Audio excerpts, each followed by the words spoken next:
Baiklah, Assalamualaikum warahmatullahi wabarakatuh. Perkenalkan, nama saya Muhammad Tadi Gilang Prayoga. Di sini saya akan membahas poin per poin dari forum. Untuk bisa mendapatkan analisa kelayakan proyek yang baik, maka diperlukan aspek penilaian ekonomi. Poin yang pertama yaitu sisi rencana pembangunan nasional.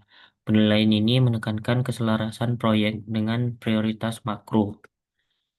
Contohnya seperti peningkatan lapangan kerja, di mana dapat diukur melalui indikator employment multiplier. Kemudian pemanfaatan sumber daya lokal. Hal ini mendukung lokal konten dan penguatan ekonomi daerah. Proyek yang mendukung RPJMN atau RPJMD akan lebih mudah mendapatkan dukungan kebijakan dan pembiayaan. Lalu poin yang kedua, sisi distribusi nilai tambah. Nilai tambah dapat dihitung dari output sampai input, biaya bahan baku, tenaga kerja, dan lain-lain. Lalu distribusi ke stakeholder, tenaga kerja, pemilik modal, pemerintah, melalui pajak. Analisis ini penting untuk menilai apakah proyek hanya menguntungkan satu pihak atau memberikan dampak ekonomi yang merata. Lalu, poin yang ketiga, sisi tenaga kerja. Untuk menghitung ini bisa digunakan rumus investasi per tenaga kerja sama dengan total investasi per jumlah tenaga kerja. Semakin rendah nilai ini, semakin efisien proyek dalam menciptakan lapangan kerja. Cocok untuk menilai proyek padat karya versus padat modal.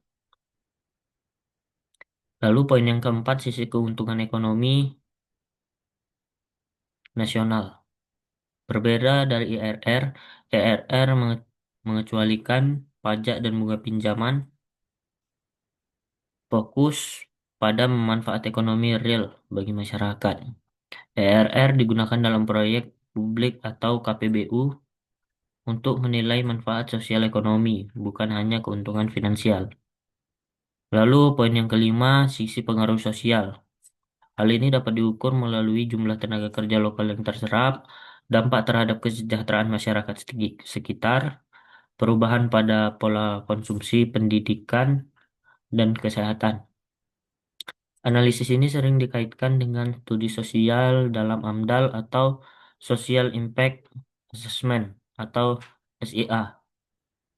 Lalu poin yang terakhir yaitu poin keenam, sisi manfaat atau biaya sosial. Hal ini melibatkan penyesuaian harga pasar dengan shadow cash price, lalu koreksi terhadap distorsi akibat pajak, subsidi, atau regulasi. Digunakan dalam analisis ekonomi proyek publik untuk menilai apakah proyek memberikan nilai sosial yang lebih tinggi dari biaya realnya. Baiklah, sekian dari saya. Assalamualaikum warahmatullahi wabarakatuh.